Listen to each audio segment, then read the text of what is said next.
You are listening to the Good Girl Podcast. I am Cameo King, your host. There wasn't a space for women to be themselves in every facet of their lives. The Good Girl Podcast was created to offer that space, to have conversations with a gutted truth without restriction. Join us every Wednesday to unpack your own set of questions and confessions in this good and safe space. Y'all, let's hop right into this conversation.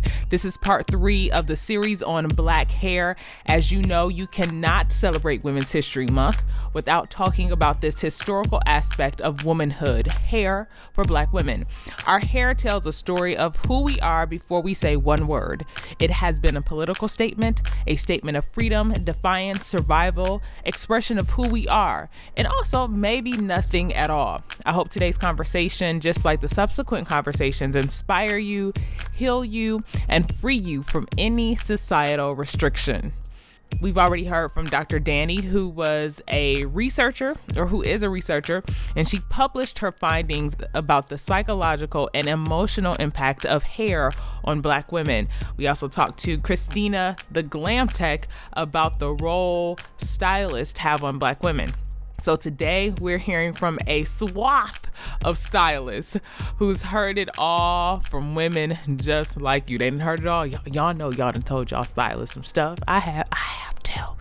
And so what I did, I sent out an anonymous survey to about 20 stylists in the Lansing area. It was specifically stylists who were invited to the Crowned Brunch with State Representative Sarah Anthony. I had an opportunity to host that.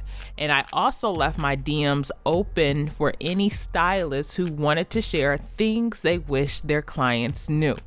And honey, child. These stylists did not disappoint. So let me tell you why I chose stylists. Stylists are on the front lines of our community, whether you believe it or not. The collective impact of hearing the hearts of hundreds of women and girls is powerful. To see how they choose to express themselves through hair, that is powerful, y'all. So I wanted to hear from them. And I chose the top 3 responses from that question. Things stylists wish their clients knew. I chose the top 3 responses of what your stylist wants you to know. Right? This includes heart, mind, body, and soul. So here we go. Y'all ready? Y'all ready? I don't think you're ready for this, Dani. I don't think you're ready for this, Dani. Okay, here we go. Here we go. Number 1. It's all good to take care of your outer appearance, but if the inside doesn't match up, you might as well be edgeless and nappy-headed. And so I took that directly, anonymously, right? And so just throwing a little context, ain't nothing wrong with being nappy, right? Nothing wrong with being nappy headed, hair nappy, but I'm happy, right? Pocket full of dough, representing so.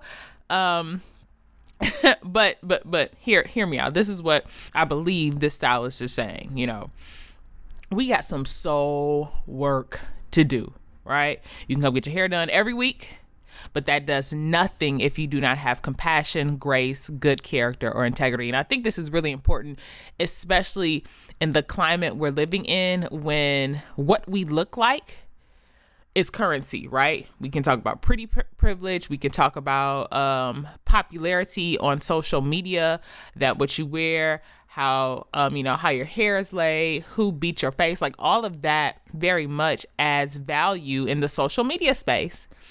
To who you are, and can very much translate to value elsewhere. But just putting this in check, what this stylist said, let's take care of the inside. And I think some of us don't even realize that we have an ugly spirit. I think our behavior has been acceptable in limited circles, right? This ugly behavior, this ugly spirit. And these circles are typically when people have to deal with you, right? A supervisor, a colleague, a parent. You're in a position of power, maybe in an organization. So you are allowed in so many spaces to be nasty. My suggestion, y'all know what it's going to be. Go to therapy. And I say this because the majority of our stuff, the majority of Our baggage is connected to unresolved trauma because we haven't addressed that trauma. We out here traumatizing everybody else, right? Because you got an issue with something you're projecting and you don't even realize it, right? You don't even realize you're carrying it. You I think your spirit knows, but you don't fully know and come into that space of how that has permeated every aspect of your life, that your hairstylist knows that you ain't right within, right? I'm going to reference something Tabitha Brown says. She says, if you're not having a good day, don't go messing up anyone else's. So we're going to leave that there. Let's move on to number 2. Things that stylists wish their clients knew. Number 2 says, I wish my clients knew you have to do your part too. Keep a hair regimen. When you're not taking care of your hair at home, it makes it harder for a stylist to achieve results. I'm just going to be quiet a little bit because I think I am she. How many of y'all have a hair regimen? Like, real talk. How many of you guys have a hair regimen? So I think I do, but I don't, right? So I try to wash my hair every week, but I don't. Half the time it goes to 2 and 3 weeks, right? Sometimes I just run a little bit of water, swish, a little conditioner in there just so I can get through the day. So it's me.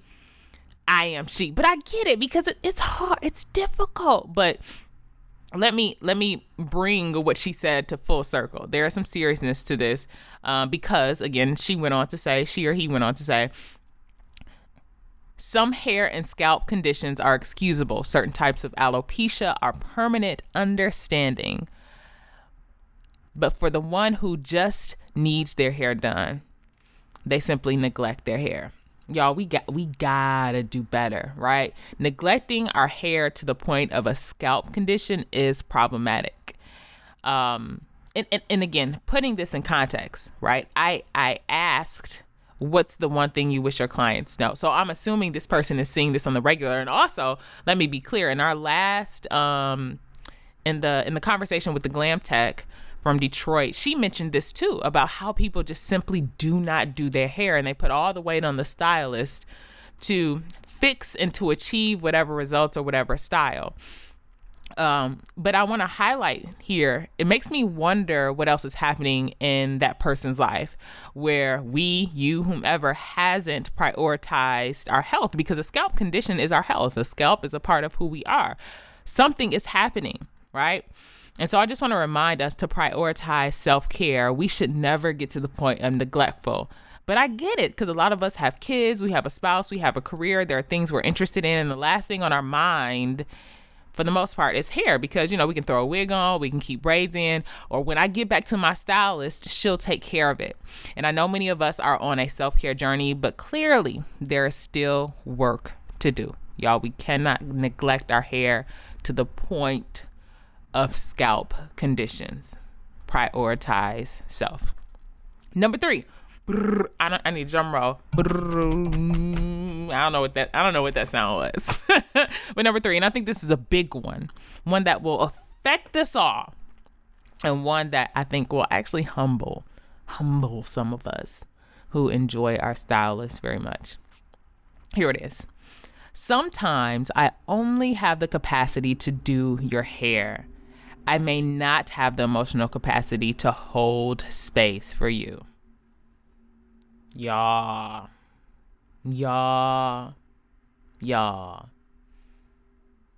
you can't say amen, just say ouch.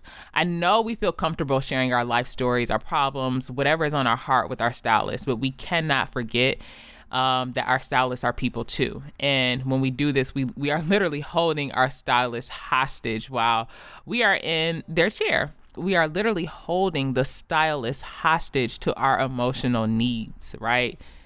She is forced in this position to listen, and that is unfair. And I know it's a safe space. I know you feel lighter after releasing some of that, and I know you felt you needed, but it is unfair to the stylist. The stylist is not trained to give or even hold advice. I know therapists who have been trained or even have to take courses to pull out their tools or to be given tools to decompress after they've seen clients, right? And think about this. The stylist is literally holding the emotional energy of people who sit in their chair. Imagine listening to 6 different emotionally taxing stories for 8 to 10 hours for 5 days a week. Some of us can't even handle when our homegirl or our homeboy call and just dump their mess on us, right? But when we sit in their chair, what do? But it feels good. Let's be clear. It feels good because it's non-judgmental. She's just listening. But just for half a second, let's put ourselves in we want to care and we want to respect for our stylist too. So let's put ourselves in his or her shoes, in their shoes. And again, your stylist is not your therapist. And I know I said 3, but I got one more, and I think it's important. I think it's necessary, right, to tie up this conversation. Number 4. I pray for their arrivals upon booking. I pray that they love their experience with me. I pray that they have a peace of mind while in my chair, and I pray that they are healed in any way they may need at the moment. I really love my clients, but it took me a while to get to this point. May infinite waters flow through them daily. Wow. Can you be my stylist? Can you be my stylist? Isn't that amazing? That's amazing. But I think that was important to include because, again, stylists are powerful. The position they are in, or anyone that you encounter for a service, is important. But the fact that you could be sitting in someone's shop, for some of us, depending if you're getting braids, if you're getting a sew-in, I don't know, anywhere from 45 minutes or an hour to 6 hours if you're getting braids. And so who your stylist is, how they approach you, the environment that they set is important. And the fact that someone has your soul in mind, your healing in mind, I think is huge. The people who do our hair, that provide a service, they also have this potential to shift how I view myself, how we view ourselves, right? How we truly understand our beauty, how we express our womanhood. That's important, y'all. That's heavy. They can shift your confidence in a matter of hours. They also know, while their skill and talent is in their hands, I believe that their desire is, based on some of these confessions that was provided, I believe their desire is to truly see a whole healed person inside and out. I hope you enjoyed these series on Black hair. I hope it really added some perspective, right, to what's happening when we're getting our hair done, to the role of stylist. I hope it helps us honor the stylist more. I hope it helps us honor ourselves more when it comes to how we look at our hair and even the services that we're looking to get and asking. I'm just reflecting back on the first conversation when it's things that we desire, whether it's straight hair, whether it's curly hair, whether it's edges laid, what is that really telling myself about me? Those things, right? And like I said earlier, I really hope, not just with this show, but every show, that you are freed all the more from societal restrictions, that you can just show up fully as yourself. Thank you so much for listening to the Good Girl Podcast. I want to remind you that we are accepting confessions. I got a few I need to get back to. I'm coming, y'all.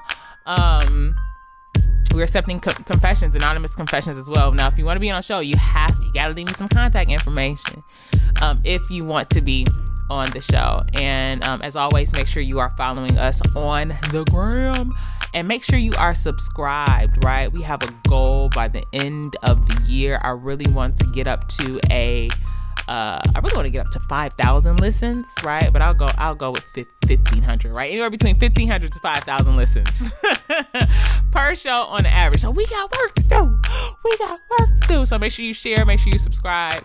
And thank you for your support. You are listening to the Good Girl Podcast.